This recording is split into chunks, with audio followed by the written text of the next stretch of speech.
विश्व हृदय दिवस प्रतिवर्ष 29 सितंबर को मनाया जाता है। यह लोगों को हृदय रोग और स्ट्रोक के बारे में जागरूक करता है, जो दुनिया में मृत्यु का प्रमुख कारण है। प्रधानमंत्री नरेंद्र मोदी ने कल उड़ीसा के झारसुगुड़ा में 60,000 करोड़ रुपए से अधिक के विकास कार्यों का उद्घाटन और शिलान्यास किया। प्रधानमंत्री ने कहा कि केंद्र और राज्य में हमारी सरकार उड़ीसा में विकास की गति को तेज करने के लिए प्रतिबद्ध है। प्रधानमंत्री श्री नरेंद्र मोदी ने नई दिल्ली में आज से शुरू हो रही वर्ल्ड पैरा एथलेटिक चैंपियन 2025 के सभी खिलाड़ियों और प्रतिनिधियों का हार्दिक स्वागत किया।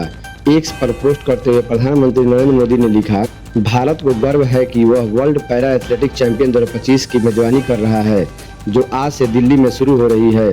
सभी प्रतिभागियों का हार्दिक स्वागत और शुभकामनाएं। यह टूर्नामेंट मानवीय संकल्प और जज्बे का उत्सव है। उम्मीद है कि यह प्रतियोगिता एक अधिक समावेशी और जीवंत खेल संस्कृति को दुनिया भर में प्रेरित करेगा। अखिल भारतीय आयुर्वेद संस्थान नई दिल्ली आयुष मंत्रालय के अंतर्गत स्वायत्त संस्थान है, जिसमें 5 दिवसीय सर्टिफिकेट कोर्स आयुष्मान आयुर्वेदिक जड़ी बूटियों की खेती एवं प्रशासन आज संपन्न हुआ। द्रव गुण विभाग द्वारा इसका आयोजन 22 सितंबर से 26 सितंबर 2025 के मध्य किया गया। यह आयोजन आयुर्वेद दिवस 2025 मनाने वाले सभी कार्यक्रमों के अंतर्गत हुआ। आयुष मंत्रालय ने कल गोवा के अखिल भारतीय आयुर्वेद संस्थान में देश के पहले एकीकृत ऑन्कोलॉजी अनुसंधान एवं देखभाल केंद्र का शुभारंभ किया। यह केंद्र समग्र कैंसर, पुनर्वास हेतु आयुर्वेद, योग, पंचकर्म और आधुनिक कर्क रोग उपचार विज्ञान को एकीकृत रूप में प्रस्तुत करता है। तमिलनाडु में हुई भगदड़ के मामले पर मद्रास हाईकोर्ट में सुनवाई होगी। एक पीड़िता ने याचिका दायर कर टीवी के प्रमुख विजय किरैलिया पर रोक लगाने की मांग की है, क्योंकि करुण के विजय किरैली में हुई भगदड़ के दौरान 40 लोगों की मौत हो गई थी। याचिकाकर्ता ने तर्क किया कि सार्वजनिक सुरक्षा को ध्यान में रखते हुए रैलिया पर रोक लगानी चाहिए। मौलाना खादिल रशीद ने मुसलमानों से हिंदू त्योहारों में बाधा न डालने की अपील की।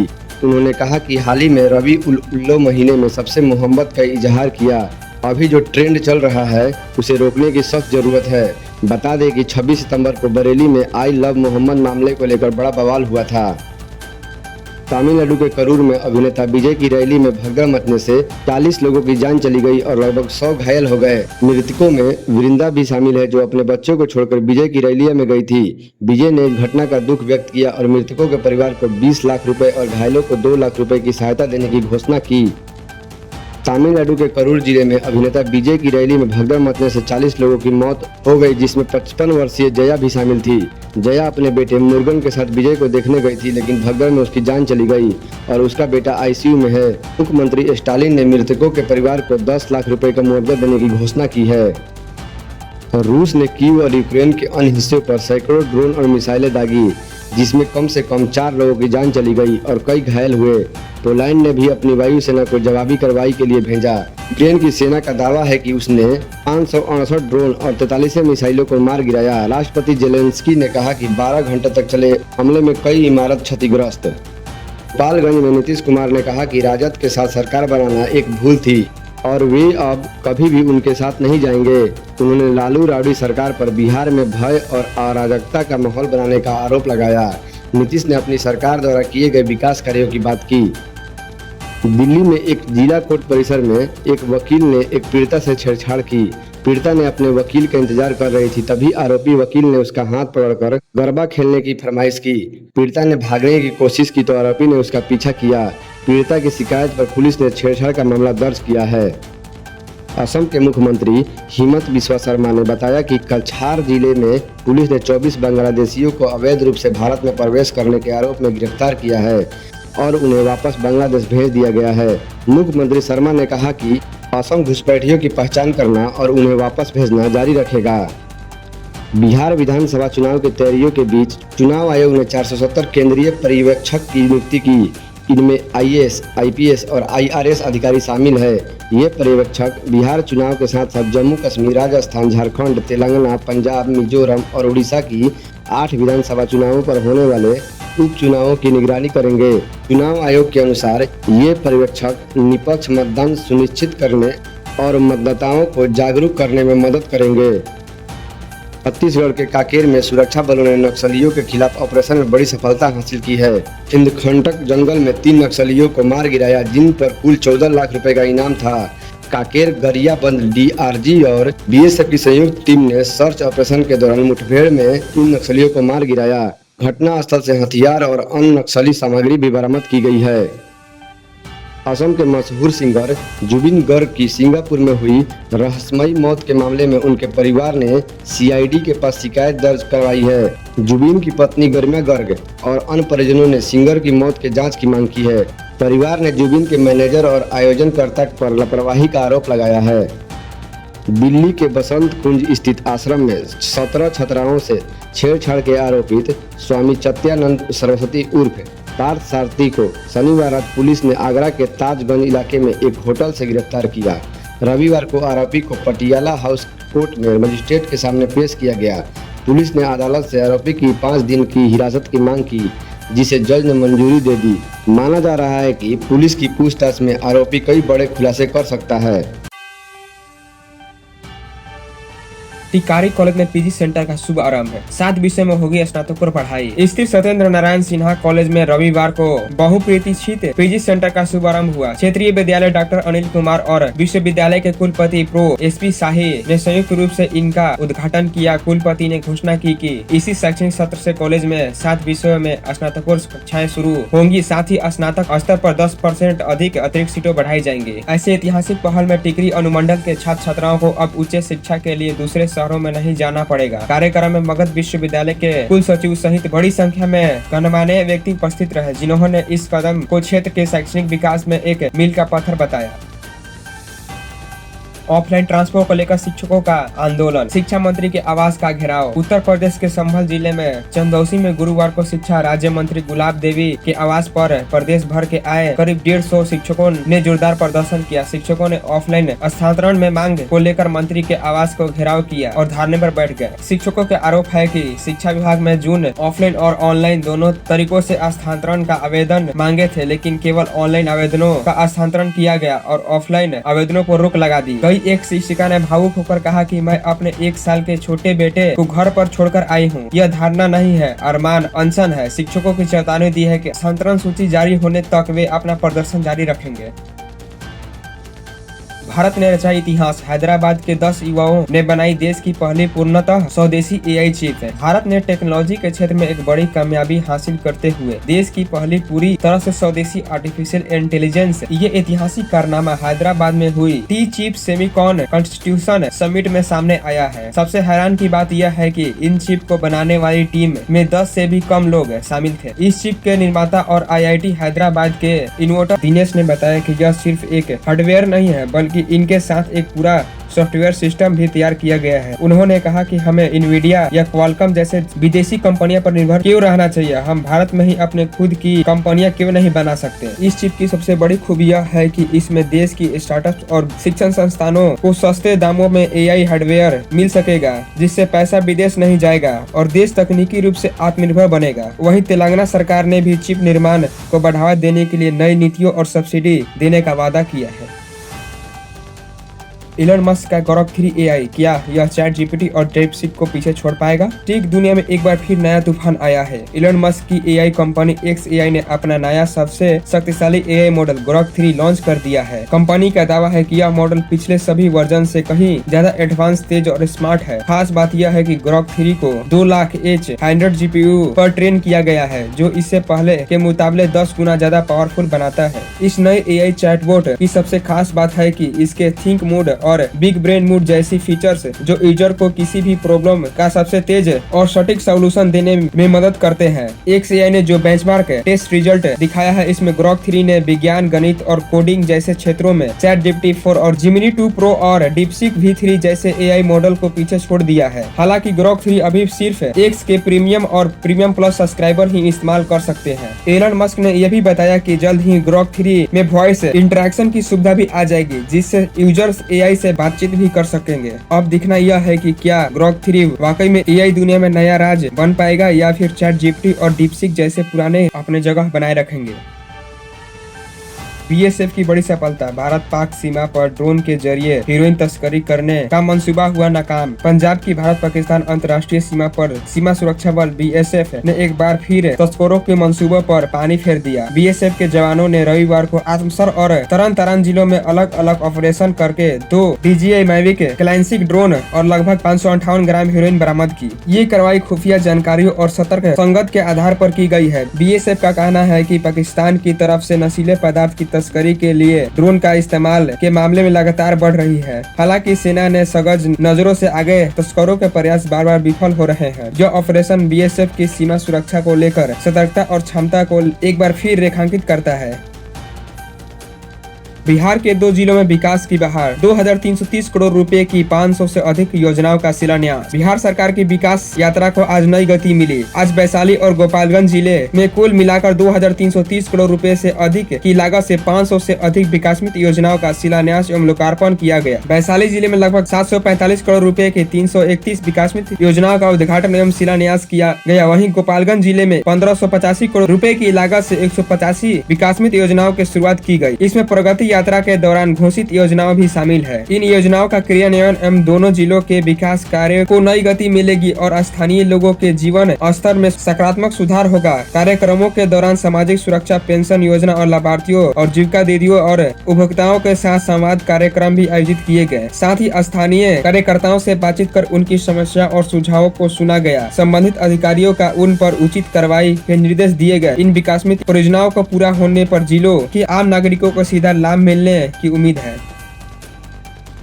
जम्मू कश्मीर के शीतल देवी ने रचा इतिहास, विश्व पौरा तीरंदाजी चैंपियन में जीता स्वर्ण पदक। जम्मू कश्मीर के किश्तवाड़ जिले की 18 वर्षीय शीतल देवी ने विश्व पौरा तीरंदाजी चैंपियन 2025 में कंपाउंड व्यक्तिगत स्पर्धा में स्वर्ण पदक जीतकर इतिहास रच दिया। वह बिना बाजुओं वाली पहली महिला तीरंदाजी है जिन्होंने यह किताब अपने नाम किया। शीतल ने फाइनल में तुर्की के विश्व नंबर 1 ओजनपुर क्यूरे गिर्दी को 146 और 143 से हराया। शीतल देवी के अलावा भारत में इन चैंपियंस में और भी शानदार सफलता हासिल की है। पुरुष वर्ग में तोमन कुमार ने स्वर्ण और राकेश कुमार ने रजत पदक जीता। शीतल देवी तीरंदाजी करने के लिए अपने पैरों और उठी का इस्तेमाल करती है। उन्होंने पिछले साल पेरिस पैरा ओलंपिक में भी कांस्य पदक जीता था। सितंबर का महीना आमतौर पर हल्की ठंडक की आहट लेकर आता है, लेकिन इस बार भीषण गर्मी ने हालत बेहाल कर दिया है। फरीदाबाद से लेकर पूरे दिल्ली एनसीआर तक सूरज जैसे आग बरसा रहा है, जिसने लोगों का जीना दुश्वार हो गया है। पटना मौसम विज्ञान केंद्र ने पूर्वानुमान में बताया कि अक्टूबर महीने में बिहार की मौसम का हाल कैसा रहेगा। मौसम विभाग के मुताबिक पूरे बिहार में अक्टूबर महीने से पहले कुछ दिनों तक बारिश, आंधी तूफान और हल्का ठनका का दौर जारी रहेगा। तेलंगाना की राजधानी हैदराबाद में भारी बारिश के बाद मूसी नदी खतरे के निशान पर पहुंच गई है। हजारों लोग सुरक्षित स्थानों पर भेजा गया है और बस सेवाएं भी बंद की गई है। कर्नाटक के कई जिलों में स्कूल कॉलेज भी बंद किए गए हैं। दिल्ली एनसीआर में फिलहाल उमस भरी गर्मी जारी रहेगी। आज यानी सोमवार को हल्की बूंदाबूंदी की संभावना है, लेकिन झमाझम बारिश के लिए अक्टूबर के पहले हफ्ते का इंतजार करना पड़ेगा। इस दौरान पारा 34 से 36 डिग्री सेल्सियस तक रहने का अनुमान है। राजस्थान में मानसून विदा हो चुका है, लेकिन बसवाड़ा, उदयपुर और कोटा जैसे जिलों में अभी वज्रपात और हल्की बारिश का अलर्ट है। हिमाचल प्रदेश और पश्चिमी हिमालयी इलाकों में मौसम सामान्य रहने वाला है, लेकिन रात का तापमान धीरे धीरे गिर सकता है। उत्तर प्रदेश में 3 अक्टूबर तक भारी बारिश की कोई संभावना नहीं है। हल्की बूंदाबूंदी जरूर हो सकती है, लेकिन उमस और गर्मी से राहत नहीं मिल सकती है। महाराष्ट्र के कई जिलों में अगले 2-3 दिन भारी बारिश का अलर्ट है। महाराष्ट्र सरकार ने राज्य के कई हिस्सों में 30 सितंबर तक भारी से भारी बारिश की संभावना देखते हुए लोगों के लिए सतर्कता एडवाइजरी जारी की है। अति वर्षा के कारण कई राज्यों में व्यापक तबाही हुई है, फसलें नष्ट हो गई है और धान की बालियां पानी में डूबने के कारण पूरी तरह बर्बाद हो गई है। जब किसान की फसल बर्बाद होती है तो केवल फसल ही नहीं बल्कि किसान का भविष्य भी प्रभावित होता है। भारत सरकार विभिन्न माध्यमों से किसानों की मदद कर रही है और इसका एक छोटा सा हिस्सा प्रधानमंत्री किसान सम्मान निधि योजना की राशि समय पर भुगतान के लिए किसानों के खाते में दिया गया है। बेगूसराय में रबी सीजन में टमाटर की खेती के लिए किसानों को 50% अनुदान सरकार द्वारा दिया जाएगा। इसके लिए 40 क्लस्टर में 240 हेक्टेयर पर खेती होगी। इस योजना से किसानों की आय और उत्पादन बढ़ेगा। खरीफ की सीजन में किसानों को धान की फसलें उठान शुरू कर दी है। कृषि विभाग ने किसान पराली न जलाएं इसके लेकर निगरानी शुरू कर दी है। इसके लिए ब्लॉक वार कर्मचारियों को लगाया गया है। वही सैटेलाइट के जरिए भी पराली जलाने वाले किसानों पर नजर बनाकर रखी गई है। सैटेलाइट के माध्यम से किसी खेत से धुआं उठेगा इसके बारे में पता चल जाएगा। पाकिस्तान में सबसे ज्यादा भारतीय कारों और जापानी मॉडल्स की भारी मांग है। खासकर कॉम्पैक्ट और सेमी लग्जरी कारें वहां के ग्राहकों के बीच लोकप्रिय है। चलिए आपको बताते हैं पाकिस्तान में सबसे ज्यादा पसंद की जाने वाली कारों के बारे में। सबसे ज्यादा पसंद की जाने वाली कार सुजुकी अल्टो है। इसकी लोकप्रियता के कारण इसका माइलेज है। हालांकि पाकिस्तान में बिकने वाली अल्टो मॉडल भारत की अल्टो से डिजाइन और फीचर्स में थोड़ी अलग है। पाकिस्तान में इसकी कीमत 29,94,861 रुपया है। दूसरे नंबर पर स्विफ्ट कार है। तीसरे नंबर पर सुजुकी बैलेन, चौथे नंबर पर टोयोटा कार्लो, पांचवें नंबर पर हुंडा सिटी। शाहरुख खान की अपकमिंग फिल्म किंग का फैंस को बेसब्री से इंतजार है। इस फिल्म में शाहरुख खान के साथ उनकी बेटी सुहाना खान भी नजर आएगी। शाहरुख खान की इस फिल्म के इंतजार के बीच शाहरुख की एक तस्वीर वायरल हुई। तस्वीर के साथ दावा किया जा रहा है कि शाहरुख की यह तस्वीर किंग के सेट से ली हुई है।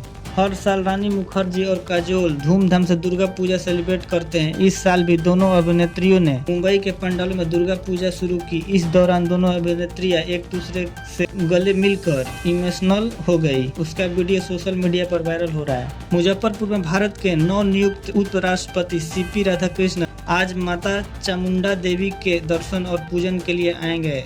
यह उनका दूसरी बार मंदिर में आगमन है। उनके आगमन को लेकर जिला प्रशासन ने 2 दिन पहले से ही तैयारियां पूरी कर ली है। रिजर्व बैंक ऑफ इंडिया ने क्लेम सेटलमेंट के नियमों को रिवाइज किया है। नए नियम के मुताबिक बैंकों को अपने मृतक ग्राहकों के बैंक अकाउंट या लॉकर के क्लेम को 15 दिन में सेटलमेंट करना होगा। अगर इसमें देरी हुई तो नॉमिनी को मुआवजा देना होगा। आरबीआई का ये निर्देश देश के सभी कमर्शियल बैंकों और कोऑपरेटिव बैंकों पर लागू होता है। नए नियम मृतक के बैंक खातों, सेफ डिपॉजिट लॉकर और सेफ कस्टडी में रखी चीजों के क्लेम पर लागू होगा। शेयर बाजार में हफ्ते के आखिरी कारोबारी दिन शुक्रवार को लगातार छठे दिन भी बिकवाली दिखी गई। निफ्टी में बीते हुए जितनी गिरावट आई उसने पिछले 7 महीने में सबसे ज्यादा खराब हफ्ते का रिकॉर्ड तोड़ दिया है। सेंसेक्स 733 अंक गिरकर 80,426 पर बंद हुआ। वही निफ्टी 50 अंक गिरकर 24,654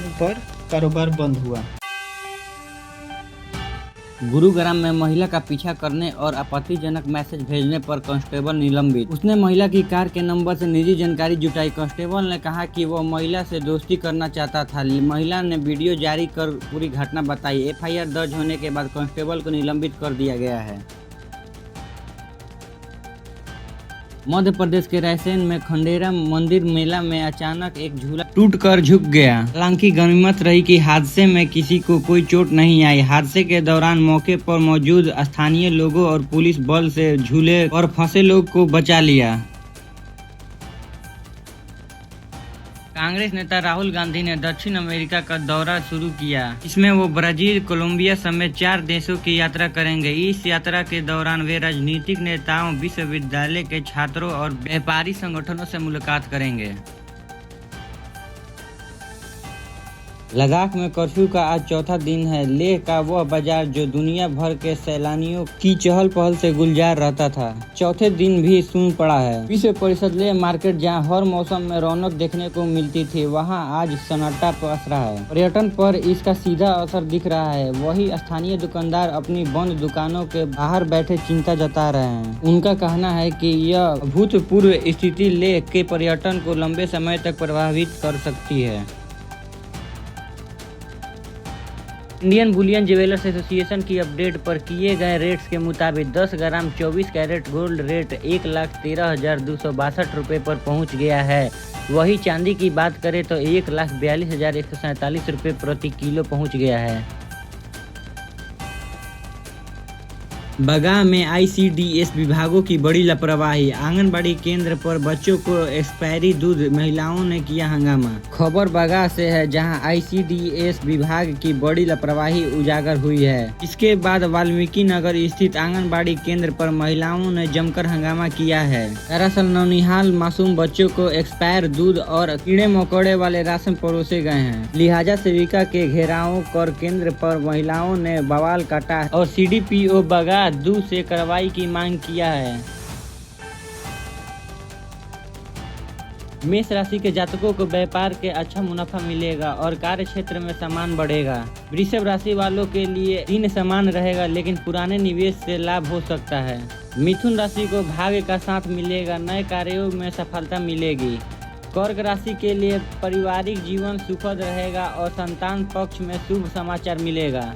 सिंह राशि को कार्य क्षेत्र में मेहनत का फल मिलेगा और रुके हुए कार्य पूरे होंगे। कन्या राशि के लिए आज का दिन लाभकारी है, व्यापार में उन्नति के योग हैं। तुला राशि वालों के लिए दिन विशेष फलदायक रहेगा, आर्थिक लाभ और नए अवसर मिलेंगे। वृश्चिक राशि को आज निर्णय सोच समझ कर लेना चाहिए, जल्दबाजी से बचें। धनु राशि के लिए विदेश से शुभ समाचार या लाभ मिलने की संभावना है। मकर राशि के लिए कार्य क्षेत्रों में तरक्की और पदोन्नति के योग हैं। कुंभ राशि को अचानक धन लाभ होगा और भाग्य साथ देगा। इन राशि के जातकों के लिए पारिवारिक माहौल खुशहाल रहेगा, दाम्पत्य जीवन में मधुरता आएगी।